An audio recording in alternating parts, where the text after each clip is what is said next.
Welcome.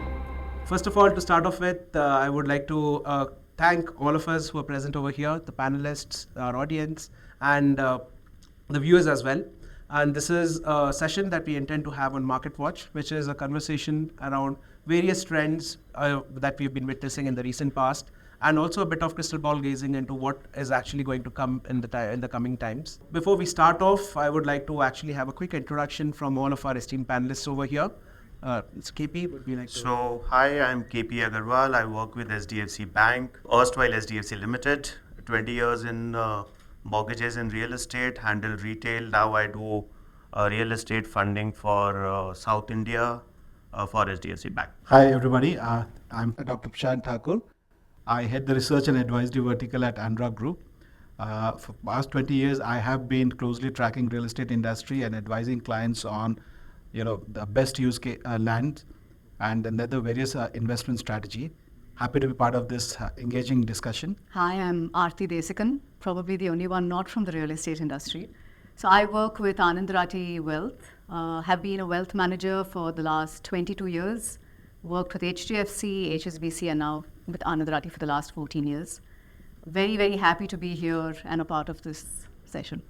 Thank you for that. And I'm Smarajit. I'll moderate this conversation today. I look after the marketing and strategy initiatives of the residential part of Brigade.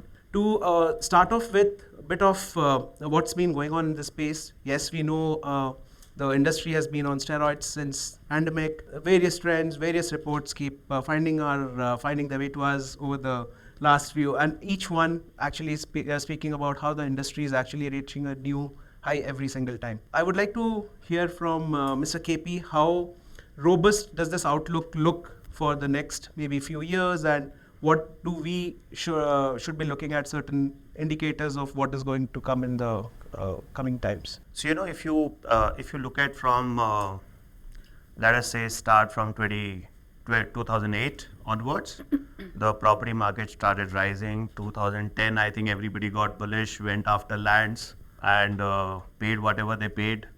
2012, 2013 was the time when the property market prices sort of stabilized, and it didn't rise as much as 2010 to 2013. So it was a 2-3 year very, very aggressive, I would say, very aggressive bullish period.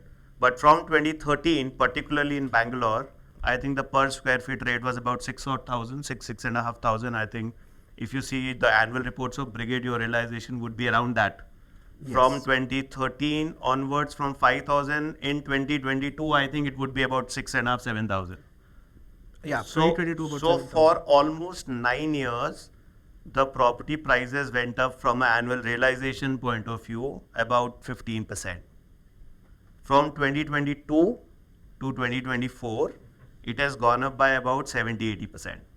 Right? So what we didn't see for the last 11-12 years, we saw in the last 2 years. The sales velocity, demand is robust. Okay, demand is robust. If we don't screw up on the property prices, and if we don't take it up further by doing aggressive land deals in the market, in the industry, I think we are here for a long haul.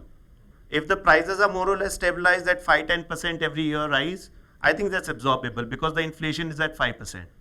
So if the price rises at 5%, I think the demand, we will see this demand for the last maybe 5-10 years. I think we are on a long haul of demand. India is growing at 7.2%. Yeah.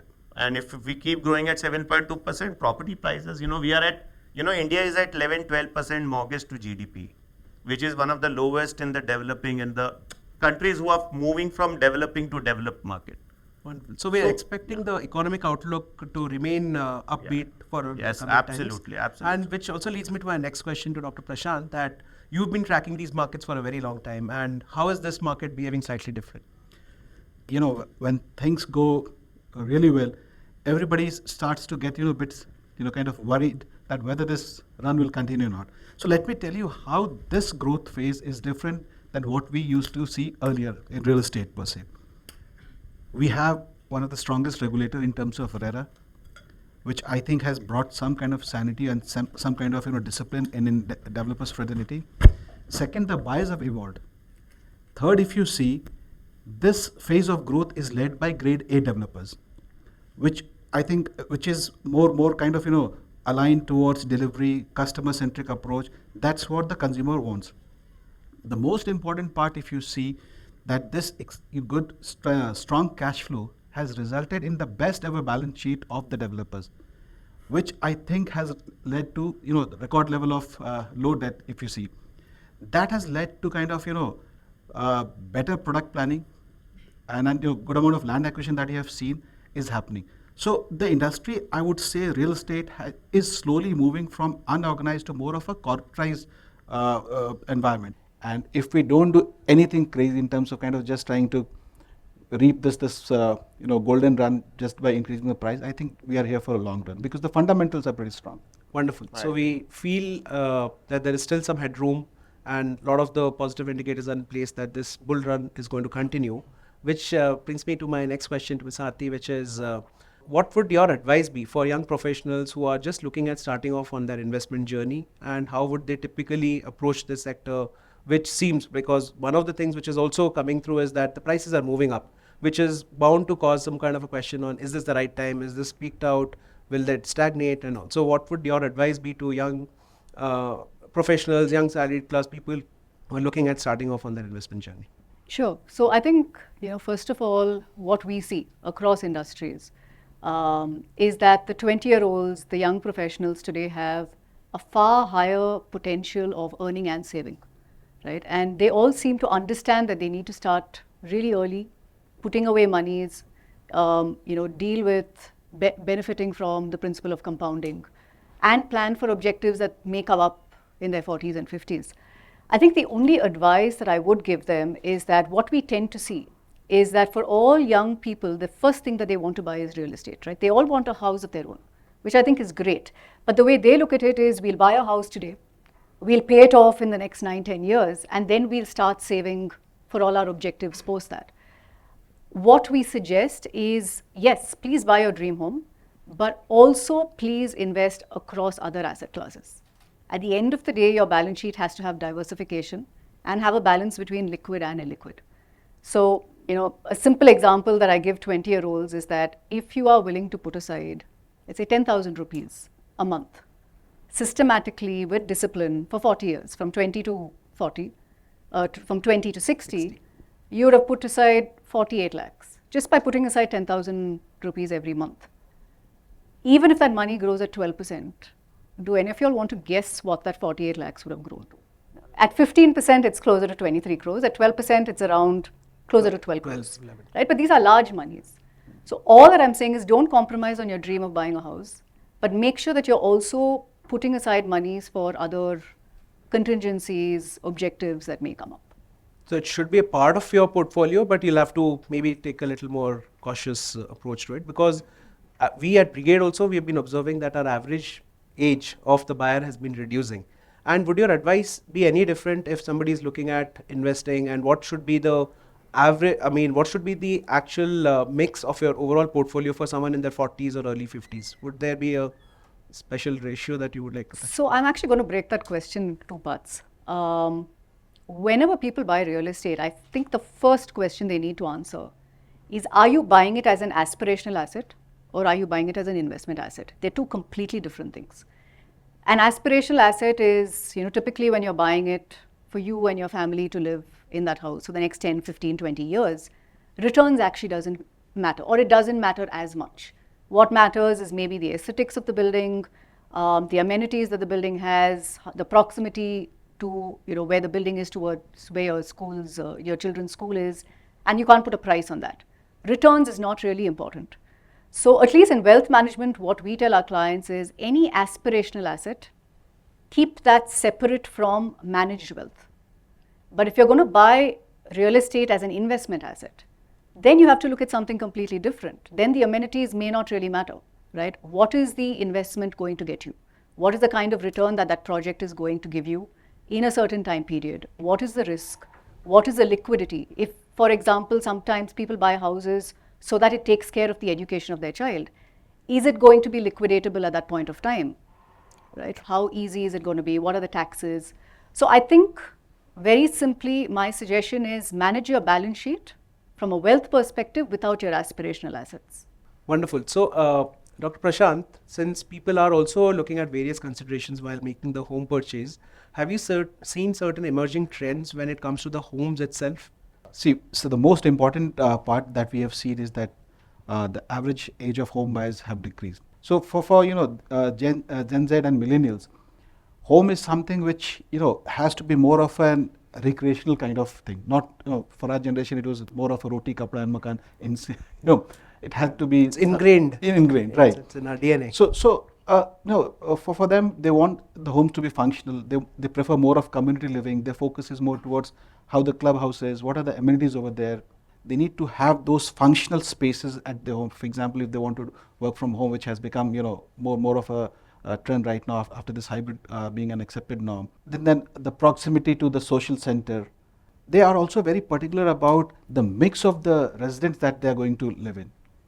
So it's kind of, with no offense, they told me that we want to have a crowd which we can relate with, because in a community living, if the crowd is not well balanced, they have kind of highlighted the fact that it becomes very difficult to live as a society. They might have different perception. For example, one typical hard fact was that the emerging trends of pet parents, which is a direct conflict with few older generation. So they were kind of stressing more on is the society going to be more pet friendly? Is kind of the rules are too stringent? So I think the whole aspect is changing, how the society is managed, and what are the payment plans, because most of them are buying this home at a very early stage.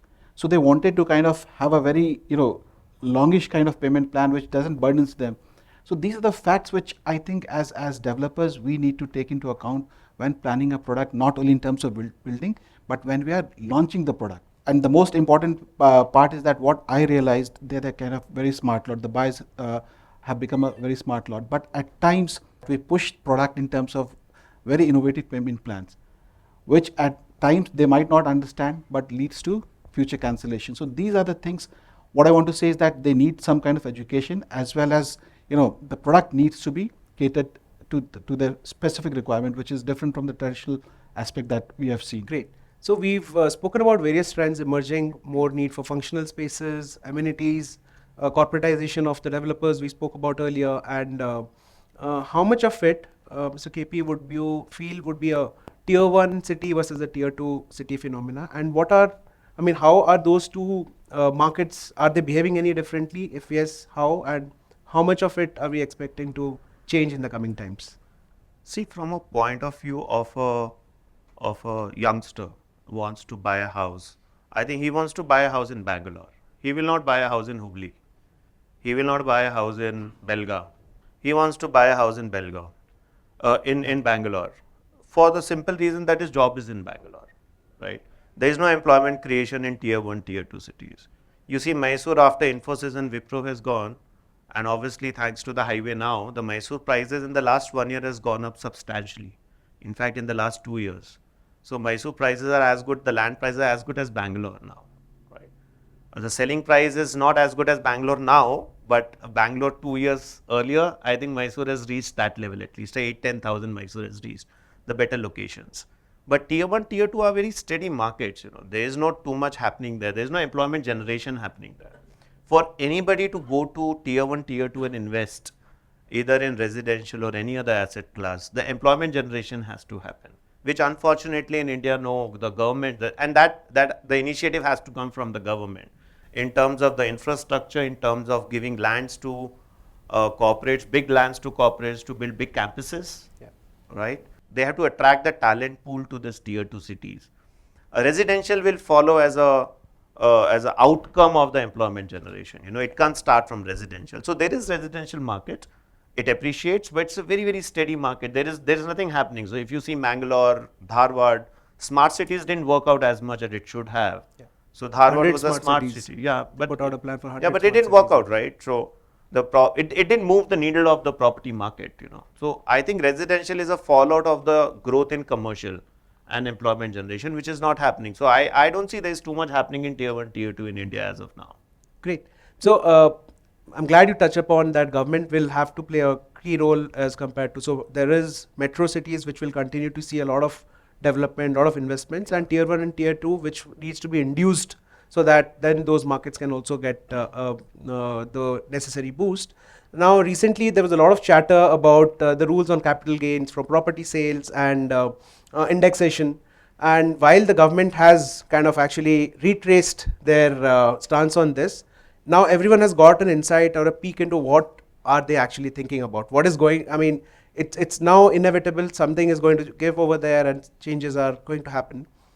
How does it impact consumer behavior over the medium term? What should people be looking forward to? Anyone who's sitting and contemplating maybe selling off a property, somebody who's eyeing in property and thinking what is the right time for me to kind of actually get in.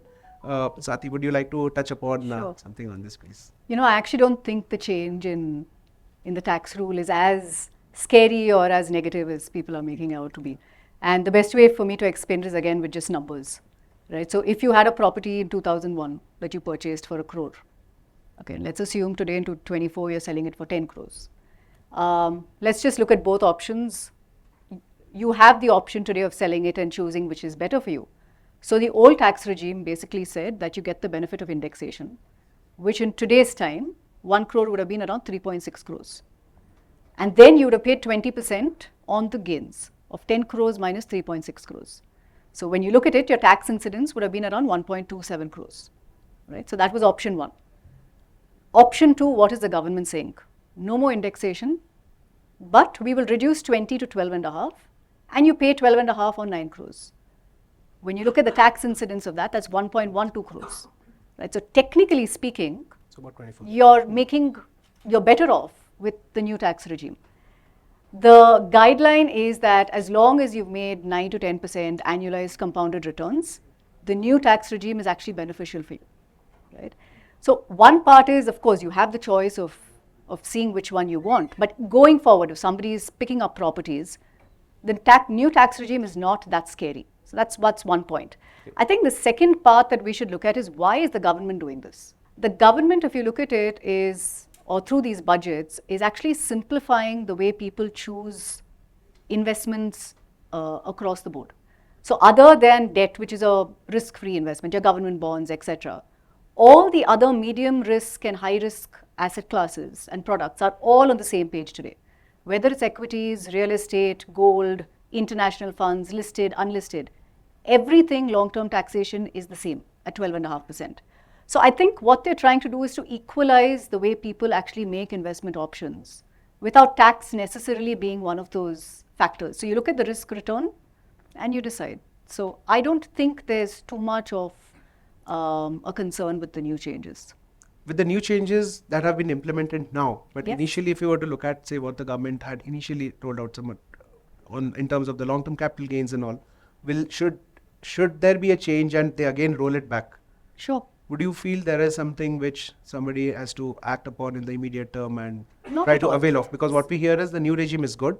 So is there any benefit in actually making that transaction right now as compared to waiting another couple of years? And So again, I think the answer comes down to you have to value your property. when at what stage you've purchased today. it, the kind of At what time you purchased it, value it as of 2001 if it was purchased before. See what is the kind of tax incidence you're going to get in the old regime and the new regime. If you think there's going to be a change in the next year completely to the new regime, take your decision today. But as long as you are making a 9 to 10%, the new regime is actually beneficial. great. Skippy, would you like to add anything to this? No, I agree with what she's saying. Everybody has to do their calculation. And I think at a point of your return, what you're getting every year and how many years you're holding the property will differentiate whether which regime is beneficiary for the customer. So one has to do their calculation and understand, good that the government has come out with the option of choosing whether you want the old or the new regime. But I think sooner or later they will take off the old regime. Yeah, I that's think what- that's yeah, the that's indication. the So, indication. but one has to, you have an option, like, so anybody, I don't think that people will defer their decision to sell a property or not to sell a property because they are paying some 2% or 3% higher tax here and there. That will not move the delta any which way. So I think one has to do their calculation. I think it will differ what she's saying, that suppose if somebody has bought a property 5 years earlier and in 5 years he has got a return of 3x. So then the impact will be very different when somebody has got it in 10 years. So, Actually, the difference is much more acute if you were to look at a midterm. Like Yeah, for the long yeah. term, maybe the values, Yeah, you won't yeah, see much of a yeah, difference. much of a But if the same calculations you have to work out for a 10, 12-year kind of a range, the difference might the be difference more might be stark. the Much other more way stark. around. Yes, So yes. one has to do its calculation. Absolutely. So one is numbers don't lie, and you'll have to work it out as per those. And are there any other risk factors or certain other considerations one should look at before making a property buying decision? Dr. Prashant, would you like to touch upon what are the potential risks associated with the space, and what would your advice be for? See, for first time home buyers, I think for them the first and foremost thing would be to look at RERA for the approvals. Because today also, in spite of RERA coming in picture, there are a lot many projects which are launched in terms of pre-launch or expression of interest kind of stuff. The second is definitely look for the credibility of the developer, the past track record, execution track record. And I have been advising many buyer group to kind of also go through the reviews that the buyers have been posting. And then apart from that, there are certain hidden things which the first time buyers might not be aware. There are certain costs apart from the direct cost that we give it to the home buyers in terms of what would be the registration charge, stamp duty, what would be the extra PLCs and things that would be applicable. So what would be the total cost that is incurring? And apart from that, location definitely matters a lot. If you would see a location where metros have come in, they have seen a price appreciation of 10 to 15% on an annual basis. They have better than other locations that have come. Now, also, you also need to think that if in future, if you're kind of trying to rent it out, whether that property is in an area where a lot of employment opportunities are there, where you can find prospective tenants. What is the demand supply scenario of that micro market? Whether there's too much of supply coming in, so that when you want to sell it in future, you don't get the price that you are looking for. So these are the certain things.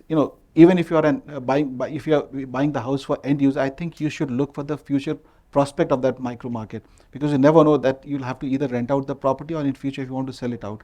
So I think these are the basic things as home buyers should keep in their mind. And of course, Can I add 2-3 points here? I just wanted to invite you to weigh in. I think one of the very most critical point which I think an end user doesn't do that calculation is the efficiency ratio. So you may have two projects next to each other with different pricing, but the efficiency ratio can be very different. From a customer's perspective, his carpet area pricing can be very different, which is a little transparent in Maharashtra, maybe, but in Bangalore that's not there, right? So you don't do a pricing on, you do a pricing on super built. So efficiency ratio becomes very, very critical. The other thing from a location perspective is, the locations which are, so the reason why Sarjapur East or Gunjur or Varturs are doing better is reason because if a husband and wife is there, the wife is working in Marathalli, husband is working in Sarjapur, they can buy a property there, equidistance both ways. Like somebody is, buying in Kanakpura, you can go to west of Bangalore, you can go to south of Bangalore, equidistance. So that location becomes very, very different, so those areas which cut two parts of employment, okay, are very, very good lucrative locations from a youngsters where the husband and wife are working, that becomes very, very critical. So I think these are the 2 points I thought I'll add on. Another factor which is very, very critical are the home loan rates. And that is something we would love to hear. People make it sensational. It is not 25 bips here and there. What difference does it make some people like? But it's like a developer charging 500 rupees extra. but we'll not talk study about says that 1% drop in home loan Yeah. increases the property demand by 10 to 15%. I think it's more sentimental. So what's your reading on where is this home loan rates going to kind of evolve to? What is it that we can expect in the next couple of years' time? See, fundamentally, India interest rate should be higher than what it is, ideally. Okay. US it at a 6.87%. Okay, we have never seen a rate difference of less than 200 bips between a US mortgage and an Indian mortgage. Okay, we are less than 200 bips differential on a tenor to tenor. Okay, between the US mortgage rate and Indian mortgages, which is unlikely. We never heard about it. There always the difference has been 400 to 500 bips. But considering that we are at a 5.1% inflation, okay, government obviously the RBI doesn't have the bandwidth to do anything on the policy. The MPC decides. I think the moment the inflation comes down to around 4ish, the interest rates will move up a little. Okay. Yeah, or down. Yeah. So make the home purchase right now. Yeah, it's better. before I rates, think the interest rates, I don't think will come down from here. In a mid-term perspective, it will not come down. It might go inch up a little, but the government is very, very clear that they don't want to enter into an era of higher interest rates. So they are sort of holding up, and RBI is sort of supporting the government in that fully. Another trend that we wanted to touch upon was the sale of premium homes. There are some recent reports which were suggesting that if we were to look at premium homes which were categorized as greater than 4 crores across markets, it's agnostic of market, has surged by more than 75% in a single year's time. What is the group's take on, is this trend going to sustain? Will mid-premium affordable again make a comeback? What is our reading on that? So please? if I can take this, Please. I think it will sustain. The only one caveat is that the target segment who will buy this high-end apartment is very limited. If a saturation has to come, this is a target segment where the saturation can come before the other target segments. So if anybody, if I can categorize a premium segment as 3 crores and above in Bangalore from a Bangalore perspective, maybe from a Hyderabad perspective it is 5 crores and above now. But if Bangalore is 3 crores and above premium segment, how many people will be able to keep buying 3 crores and above at a number? That segment is smaller in India, quite small in India. Okay, so that is shrinking very fast. It was underserved also for a very long period. It was underserved for a very long time, and there were a lot of inherent demand which was there, which was up there for upgrade, which didn't happen for the last so many years. I think COVID was the one which sort of shook, we on lighter note, we say that if you stay with your wife long, you only spend. Either you spend on a car or a home furnishing, or you buy a new home. So that is what happened. So there was a lot of upgrade which was supposed to happen, which has happened, but that segment is shrinking fast. So while the growth is there, but that is shrinking very fast. So one has to be cognizant of that part, in this premium. That's the point I was. There's still some headroom, but we need to. There is a headroom, but if you want to work in a 3 crore plus market, the size of the project has to be 100ish plus minus. It can't be 300, 400 apartments of 3 crores, but that doesn't work in Bangalore. It's a very micro market based decision, right? Which is where I would say the true categorization of a developer in terms of what is it that you are actually offering as an overall community might come into play over here. Yeah. Aarti, Prashant, what are your take on the? I kind of have a different view based on what we saw, what happened to luxury segment. Post-COVID, I think it was evident across other industries also, where your top-end segment really did well, and the bottom of the segment really fell off. So before COVID, your affordable and budget accounted for almost 48 to 49% of sales. Today, it accounts only for 19%. Now, what has happened is that when that upper segment really fired well, it had a lot of rub-off effect on land prices as well. So overall, the pricing has really kind of shot up because of this kind of exuberance that we have seen post-COVID. Now, if you look at today's market, any market, for example, Bangalore, Hyderabad or Gurgaon, the sweet spot earlier used to be in the range of 65 to 85 lakhs. That's where your majority of home owners, buyers are there. And we cannot ignore the fact that India, 80% of the people buy it for end use. Today, if you look at that segment has completely vanished. I don't think any developer is offering any product in the range of 60 to 80, 85 lakhs. In fact, I was talking to our sales guys only, and I was surprised. They told me, sir, we don't take the leads, phone numbers of inquiry which is 1.5 CR and below. This is, I'm talking about Gurgaon, because we don't have supply. But the buyers are there. So what I want to say is that that top segment, that was one-time phenomena that happened.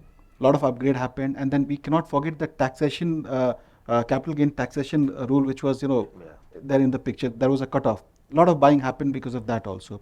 And yes, we also understand the fact that the luxury segment did not perform well for a very long time.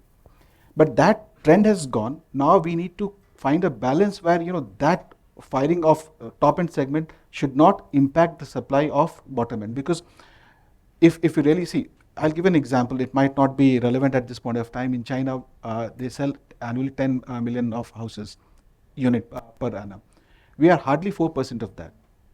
Right, and if we talk about 23, in top 7 cities, we sold close to 5 lakh unit, and we have been calling it as best ever sales in our history. Look at the breadth of a country. So there's a lot of space for the overall industry to grow, and the thereby pricing has to be right. Yeah, We pricing need has to be right, understand that India is still a budget country. That phenomena of pushing high-end product led to a problem in 2008, where a lot of investor activity and speculative activity happened. So that's what I worry, that if that activity is kind of really unleashed bit far, might lead to a price distortion, and then that is the only factor which might break the momentum. Otherwise, we are in a steady state. So I have very little to add. I think the way I look at it, everything is from an investment perspective, right? And we deal with high net worth individuals and today ultra high net worth individuals. That category or that segment is growing at a very fast pace in India at this point of time. And for them, their aspirations is for something unique constantly. So the point that I agree with is you cannot have a 300, 400 apartment which is going at 5 and 6 crores. But at the same time, what I am looking at is, and we have a whole lot of clients who want that niche house. And for them, it all starts with the house, right? But it's again, one asset that they want in their balance sheet, approximately maybe 15, 20% of their balance sheet. That number used to be 3 crores, today it's 5 crores, it's going up to 8 to 9 crores, which people are willing to invest or put aside for a house that meets their. So you will see this not just in houses. The number of people buying BMWs and Audis is very, very different from what it was 10 years ago. So I think you're going to see two things happening. One is there will be the generation who have wealth today, who are willing to invest into houses that they could never afford. You will also see the younger generation wanting to live in these houses, but not from a purchase perspective. Your rental yields in India are 2%, 2.5%. So it is very easy for somebody to live in a 5 crore apartment, pay low rental yields, and still enjoy it. So I think you'll see both of those happening. Interesting. So last question before I open up the floor for questions. You manage a fairly large portfolio. Your team handles assets worth excess of 9,000 crores. You're personally overseeing about 1,000 crores across 50 clients, some of them being NRIs as well.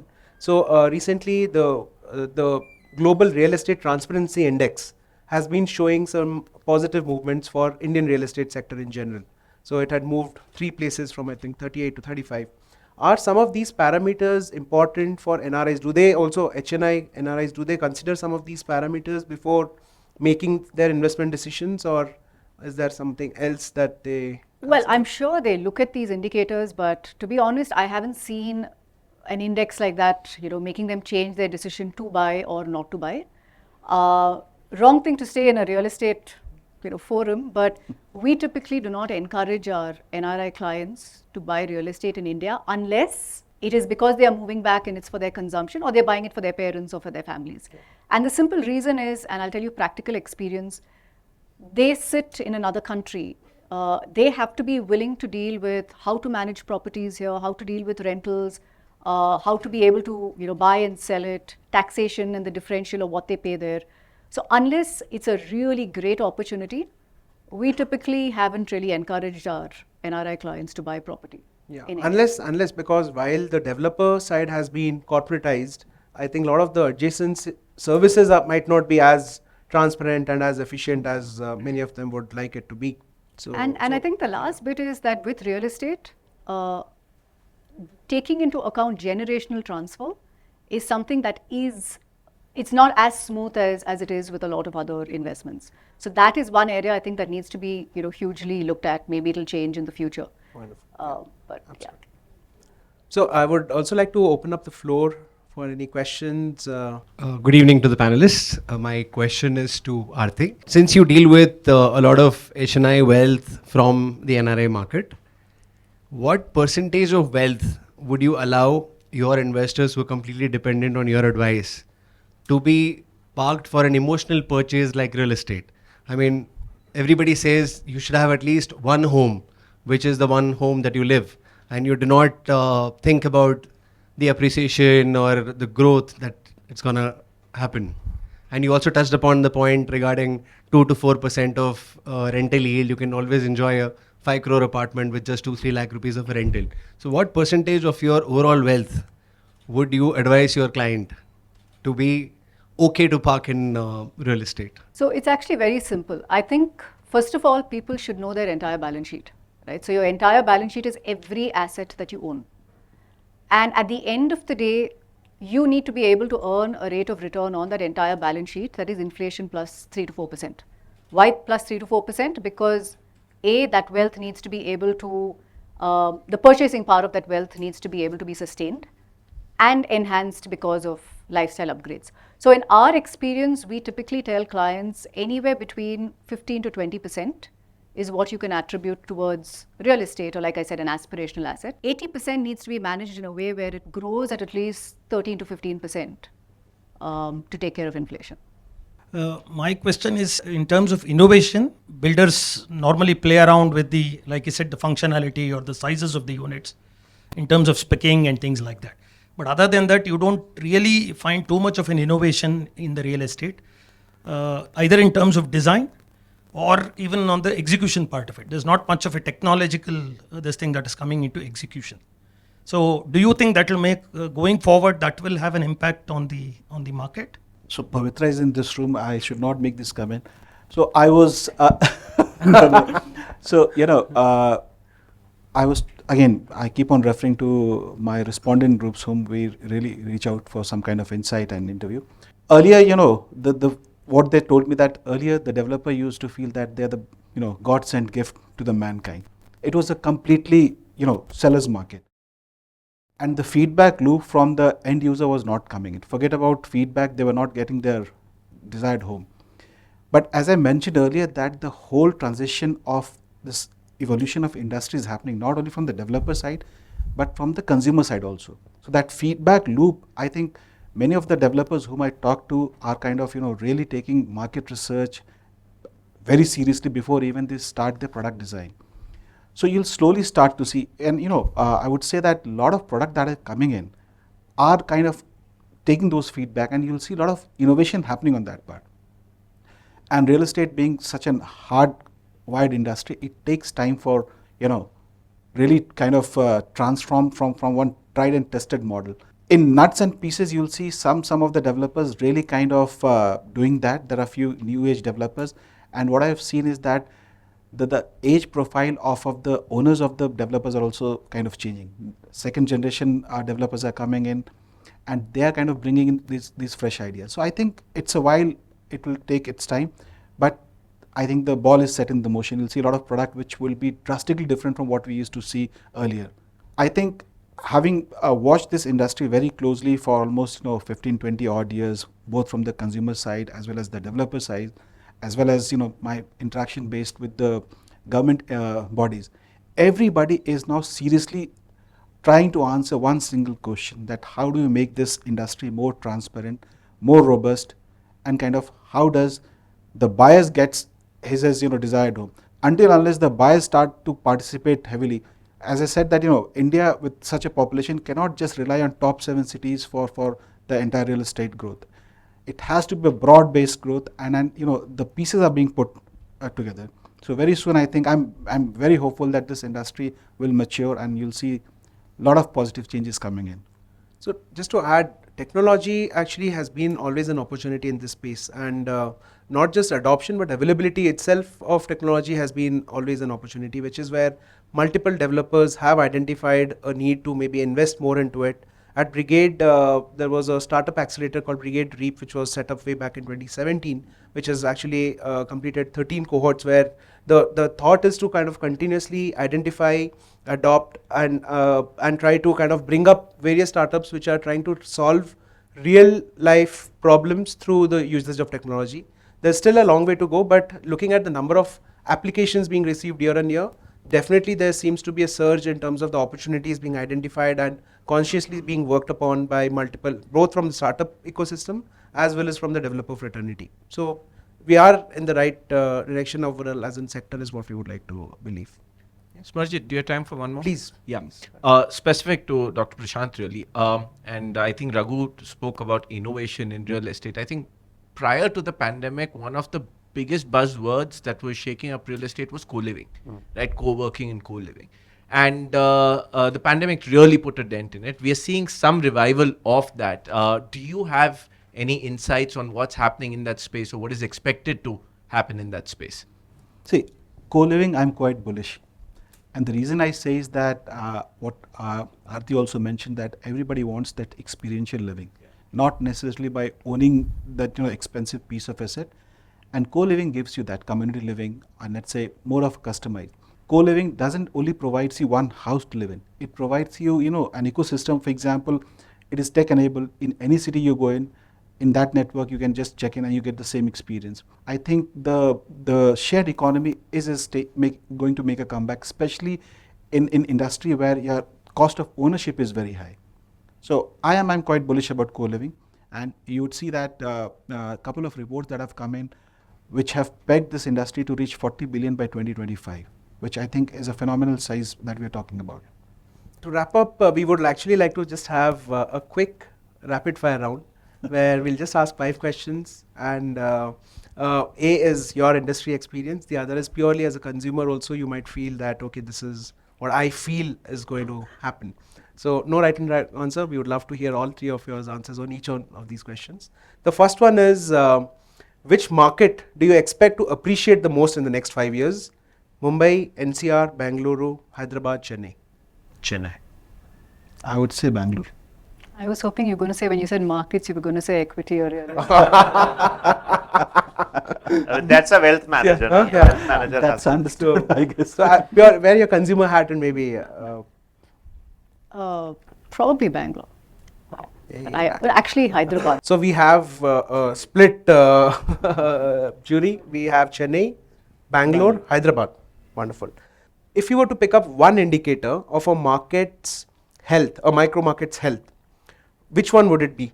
I know we always say it's a mix of everything, you need to look at all these factors, but if you were to just pick up one factor and look at it maybe over a 10-year timeline. So one is total number of launches, absolute sales numbers, inventory overhang, price realization trend.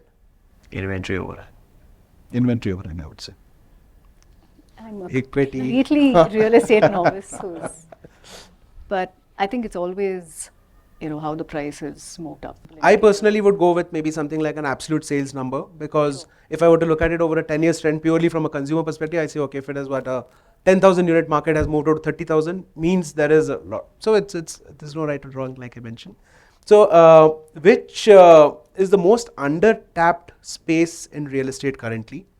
And here we'll zoom out a little bit. We've been speaking about residential all along, but it's just to look at it a little more holistically. So one is student, young professional housing, which kind of comes in the co-living space, co-working, warehousing, senior living, data centers, or anything else.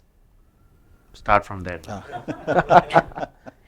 I actually think there are 2 or 3 spaces in that. So I think the student and student living. Student or That- young professionals, the co-living part of it. That and senior living, I think, is Still under serviced, Absolutely. underserved, and has a huge demand from what I can see. I would agree with Aarti, co-living and senior. Because data center, I think, has really picked up quite a bit. And warehousing, I think, if you look at the PE, private equity inflow, has been quite phenomenal. So I think these 2 assets, co-living, senior living, is under-tapped, and early mover advantage would definitely benefit anybody. okay, great. Senior living. Senior living. Yeah. Wonderful. Percentage growth. So this is something where the jury seems to be kind of fully aligned. So great. Last 2 questions. Which market we feel has got the highest rental yield currently? Again, same set of options. Resi. Yeah, in Resi residential. highest. Residential. Mumbai. Bangalore. Anytime. No, yeah, Bangalore. Best. Bangalore rental yields are the best. I should agree with him. No, from your consumer speak also, you would be hearing, okay, my property is not maybe giving me as much yield as it should have. So It's all in the range of 2.5% to 3%. across markets, that's the trend. Delhi, you would know it better. Gurgaon, it could be about 1.5%. Yeah, it's very low over there. Bombay, it could be 1%. Final question. There are no options here because it's fairly open-ended. One tier 2 city which we feel has the highest potential to grow over the next 5 to 6 years In Karnataka, across the country. across the country. Which has the highest potential? Aarti, take it. I need time to think. It doesn't have to be alphabetically first. But, No, ladies first. you know, it's funny, I've been hearing about this. I could be fully wrong, but I've been hearing about Jabalpur coming up as a MP. very, very emerging city. Nice. I would say Ahmedabad. Ahmedabad. You clearly have a bias in this because you track all markets across. No, I think country, Gift yeah. City has done wonders in that area. So I think Ahmedabad. If you can categorize Ahmedabad as a tier 2, yes. Yeah. But I think Ahmedabad has already graduated to a tier 1. I thought Okay, so Ahmedabad is disqualified. So what's now? I have a very different call. Recently, I was in Bhubaneswar for some study. I think that city is really undertapped. Right answer. So KP? I have no view. I have a lot of cities in mind.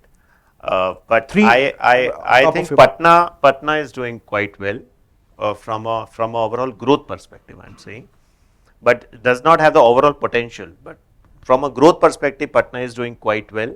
Indore is doing quite well. Indore will keep doing well, I think. So from this thing, yeah. Mostly this two. Wonderful. Surat is doing quite well. Surat is doing really well. Surat, prices have gone up. The overall mortgage market has gone up quite well. Great.